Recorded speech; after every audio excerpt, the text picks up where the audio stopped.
नमस्कार दोस्तों, आशा करता हूँ कि आप अच्छे होंगे। इस चैनल के माध्यम से मैं आपको इंग्लिश का कंप्लीट कोर्स देने जा रहा हूँ, जिसकी सहायता से आप इंग्लिश बोलना, पढ़ना और लिखना सीखेंगे। तो आज का सेशन शुरू करते हैं। सेशन को शुरू करने से पहले मैं एक चीज़ क्लियर कर दूँ, ये सेशन सिर्फ़ और सिर्फ उन लोगों के लिए है जिनको इंग्लिश या तो पढ़ने नहीं आता या इंग्लिश पढ़ने में दिक्कत होती है, परेशानी होती है। तो चलिए आज हम अपना सेशन शुरू करते हैं। जैसा कि हम सब जानते हैं, हम सभी को पता है कि किसी भी लैंग्वेज को सीखने के लिए उस लैंग्वेज के अल्फ़ाबेट्स का ज्ञान होना अति आवश्यक है। जब तक हमें उस लैंग्वेज के जिस लैंग्वेज को हम सीख रहे हैं उसके अल्फ़ाबेट्स की जानकारी नहीं है, हम उस लैंग्वेज को नहीं सीख पाएंगे। जैसा कि हम लोगों ने हिंदी पढ़ा है, हिंदी सीखा है, एटलीस्ट हम सब हिंदी जान ही रहे हैं, ठीक है। क्योंकि अगर हम कुछ नया लैंग्वेज सीखना चाहते हैं तो उस नए लैंग्वेज को सीखने के लिए हमें एक बेस लैंग्वेज का ज्ञान होना ज़रूरी है। तो मैं ये मान के चलता हूँ कि हमें हिंदी तो आ ही रही है, ठीक है। जैसे कि हिंदी अल्फ़ाबेट्स की बात करें तो हिंदी अल्फ़ाबेट्स के अक्षर का जो उच्चारण होता है वो अलग हो या किसी शब्द में हो, एक जैसा होता है। लेकिन जब बात इंग्लिश की आती है, इंग्लिश अल्फ़ाबेट्स की आती है, तो इसके उच्चारण, इंडिविजुअल लेटर का उच्चारण और वर्ड में जो उच्चारण होता है वो डिफरेंट हो जाता है। जैसे कि एग्जाम्पल से समझते हैं, ये हमारा सी है, इसको रीड क्या करते हैं, सी, ऐसे रीड करते हैं। बट जब इसका यूज़ हम लेटर, मतलब इस लेटर का इस्तेमाल जब हम वर्ड में करते हैं, कि जब कोई वर्ड बनाते हैं, तब ये सी बन जाता है क। यहाँ पे इस सी का जो प्रोनाउंसिएशन है वो हो जाता है क, कैट। ठीक उसी तरह से जब हम लोग एक दूसरे वर्ड को लिखते हैं, जब सेल लिखते हैं, तो इस सेल में हम क्या देख रहे हैं, सी का प्रोनाउंसिएशन सी नहीं हो रहा है बल्कि स हो गया है, सेल पढ़ रहे हैं, ठीक है। तो इसलिए इस लैंग्वेज के अल्फ़ाबेट्स का नॉलेज हमें बहुत सावधानी से लेना होगा, इसके बारीकियों को समझना होगा। तो इसी क्रम में सबसे पहले हम लोग इस अल्फ़ाबेट्स को अच्छे तरीके से सीखते हैं। जैसा कि हमें पता है कि इंग्लिश अल्फ़ाबेट्स में टोटल 26 लेटर्स होता है ना। वैसे बातचीत में बोलते हैं कि ABCD में कितने अक्षर होते हैं, तो मजाक में कहते हैं 4 अक्षर होते हैं, और वैसे पूछा जाए तो सब कहते हैं 26 अक्षर होते हैं, लेकिन 26 अक्षर नहीं है ना, 4 ABCD। बट हमें क्या करना है, टोटल इंग्लिश अल्फ़ाबेट्स को जानना है। और हमें पता है कि ये जो इंग्लिश अल्फ़ाबेट्स हैं, ये अल्फ़ाबेट्स 2 ग्रुप में बढ़ते हैं। एक होता है वावेल लेटर, हम लोग अभी साउंड की बात नहीं कर रहे हैं, साउंड नेक्स्ट क्लास में पढ़ेंगे, अभी हम लोग सिर्फ लेटर्स की बात कर रहे हैं।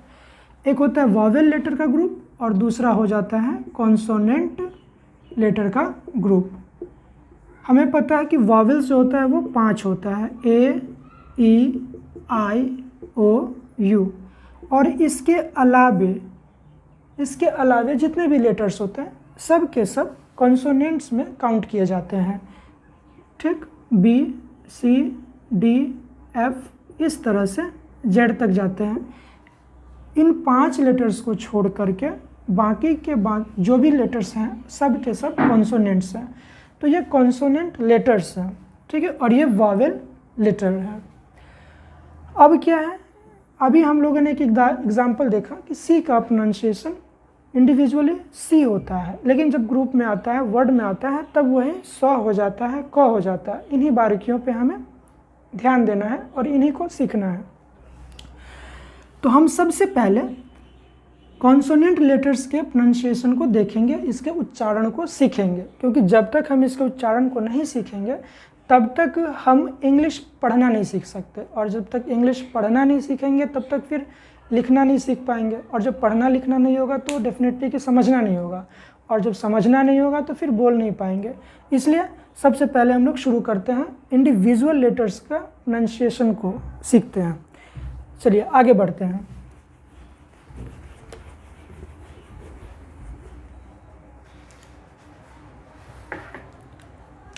सबसे पहले हम लोग बी को पढ़ना सीखते हैं। Rules for B, I mean कि बी का उच्चारण कब करना है, कैसे करना है और कब नहीं करना है। मतलब ये कहना है कि ये जो आप बी देख रहे हैं, इंग्लिश में कभी कभी इसका उच्चारण जो प्रोनाउंसिएशन होता है वो होता है, कभी कभी नहीं होता है, जिसको हम लोग साइलेंट कहते हैं। तो ये जानना है कि कब ये साइलेंट हो जाएगा और कब इसका प्रोनाउंसिएशन होगा। जैसे कि एग्जाम्पल से समझते हैं। सामान्यतः अगर हम बात करें बी, तो इंडिविजुअली इसको हम बी पढ़ते हैं, लेकिन जब ये वर्ड में आता है तो इसका उच्चारण ब हो जाता है। एग्जाम्पल से समझते हैं। Ball, BALL ball, BAT bat, BELL bell. तो क्या देखा आपने, इस बी का उच्चारण इस शब्द में, इस वर्ड में ब हो चुका है।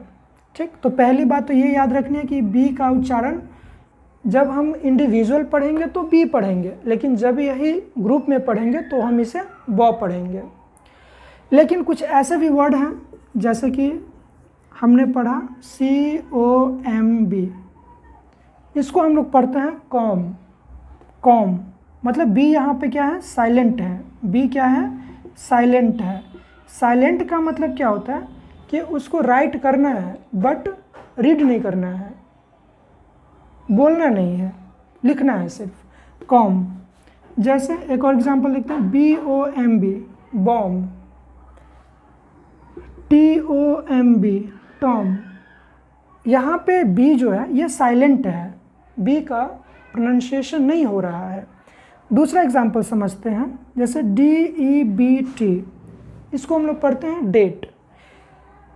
DOUBT, इसको पढ़ते हैं डाउट। तो आखिर कब हम बी को साइलेंट करें, कब हम बी को वायलेंट करें, वायलेंट मतलब उसका प्रोनाउंसिएशन करें, ये हमें सीखना है।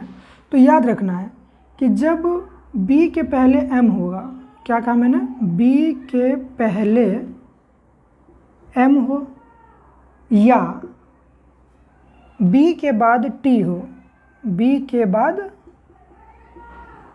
टी हो, तो हम बी को साइलेंट कर देंगे। अब आप अपने डेली लाइफ में ऐसे बहुत सारे वर्ड्स को देख सकते हैं, समझ सकते हैं, जहाँ पे ये बी साइलेंट होता है, टी साइलेंट हो जाता है। तो मुझे लगता है कि ये रूल्स फॉर बी आप समझ गए होंगे कि बी का उच्चारण, प्रोनाउंसिएशन सामान्यतः ब होता है। कब, जब वो एक ग्रुप में रहता है, आई मीन कि वर्ड में रहता है। बी के पहले, जैसे यहाँ पे आपने देखा है, बी के पहले अगर एम होगा तो बी को साइलेंट करना है, आई मीन व्हाट, बी को राइट तो करना है बट रीड नहीं करना है। ठीक, अगर बी के बाद टी है, बी के बाद टी है, तो हम बी को साइलेंट कर देंगे, राइट करेंगे। साइलेंट का मतलब ये होता है कि हमें लिखना है बट बोलना नहीं है। ठीक है, तो मुझे लगता है कि बी का केस आपको समझ में आ गया होगा। अब हम बढ़ते हैं सी की तरफ।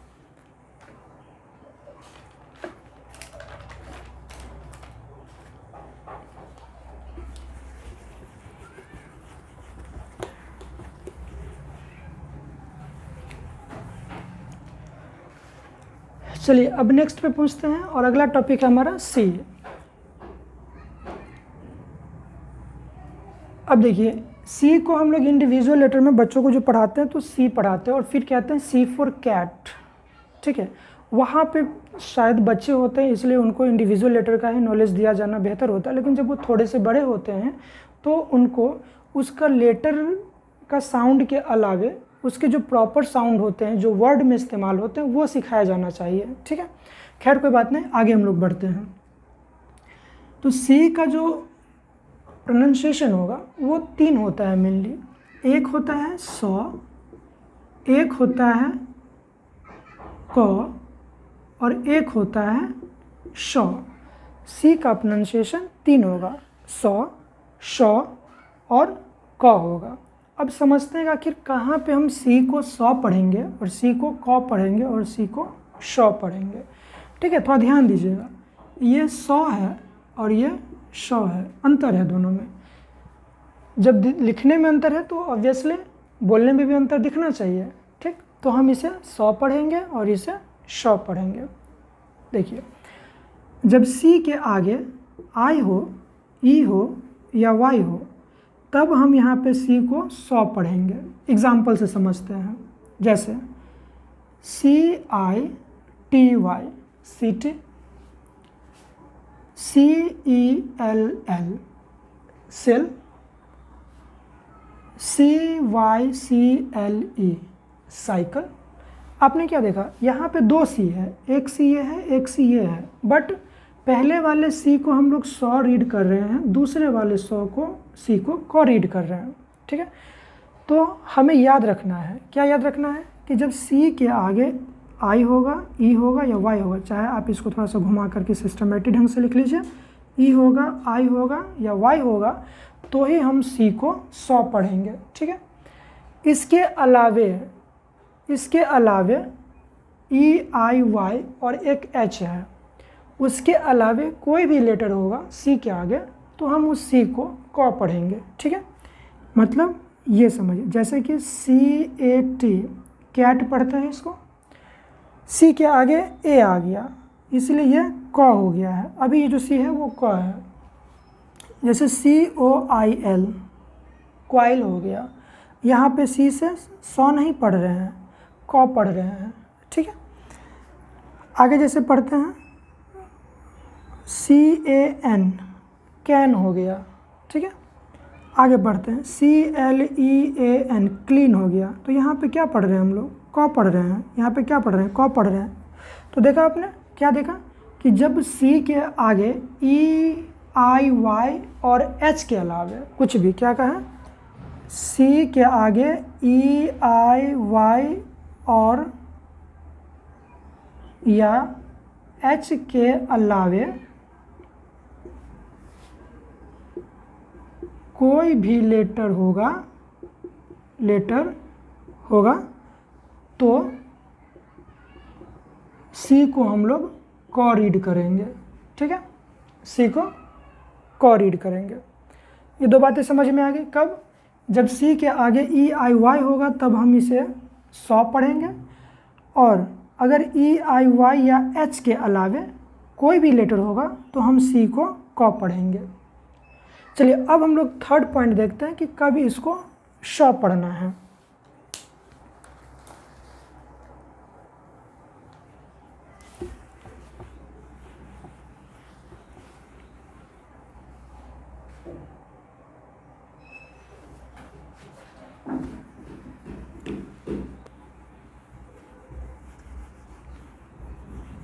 चलिए अब हम लोग नेक्स्ट पॉइंट देखते हैं, सी को श कब पढ़ते हैं, ठीक है।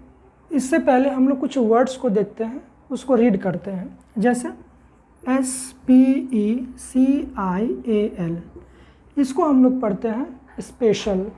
क्या पढ़ते हैं हम लोग यहाँ पे, स्पेशल। तो देखिए यहाँ पे जो सी है वो सी हो गया श, स्पेशल। जैसे एक और वर्ड देखते हैं SUFFCIENT, इसको पढ़ते हैं सफिशेंट, सफिशेंट। तो यहाँ पे क्या है, ये श है, सफिशेंट, 100। जैसे एक और वर्ड देखते हैं मैजिशियन, मैजिशियन, यहाँ पे क्या है, सी से श है। जैसे एक और वर्ड देखते हैं कॉन्शस, यहाँ पे ये क है और यहाँ पे ये श है। तो इन वर्ड्स को अगर आप देख रहे होंगे तो थोड़ा सा आइडिया मिल रहा होगा। क्या मिलेगा आइडिया, कि सी के बाद IAL, IENT या फिर IAN या फिर IOUS रहना चाहिए। अगर सी के बाद IAL, IENT, IAN, IOUS है तो हम उस सी को श पढ़ेंगे। क्या पढ़ेंगे, श पढ़ेंगे। एग्जैक्टली मुझे लगता है कि ये बात आप समझ चुके होंगे। अब हम लोग नेक्स्ट लेटर पे पहुँचते हैं और अगला लेटर जो है वो है ड। एक चीज़ मैं क्लियर कर दूं कि इंग्लिश एक ऐसा लैंग्वेज है जिसमें एक्सेप्शंस बहुत होते हैं। एक्सेप्शंस का मतलब होता है कि वैसे वर्ड जिस पर रूल्स रेगुलेशन अप्लाई नहीं होते हैं, ठीक है। जैसे कि एक उदाहरण से समझिए, आई तो है सिंगुलर, लेकिन उसके साथ वर्ब का प्लूरल फॉर्म इस्तेमाल होता है, ठीक है। उसी तरह से हो सकता है कि यहाँ पे हमने जो कुछ रूल्स पढ़ा है, कुछ ऐसे वर्ड मिलेंगे जहाँ पर ये रूल फॉलो नहीं करेगा। तो ये वर्ड कुछ लिमिटेड होते हैं, ज़्यादा होता नहीं है। जब आप इसको जब इंग्लिश लैंग्वेज रीड करेंगे, बुक रीड करेंगे, तो वो धीरे धीरे मैनेज हो जाएगा, ठीक है। But most of the cases में ये एप्लीकेशन है, मतलब ये रूल्स लगेगा, अप्लाई होगा। चलिए आगे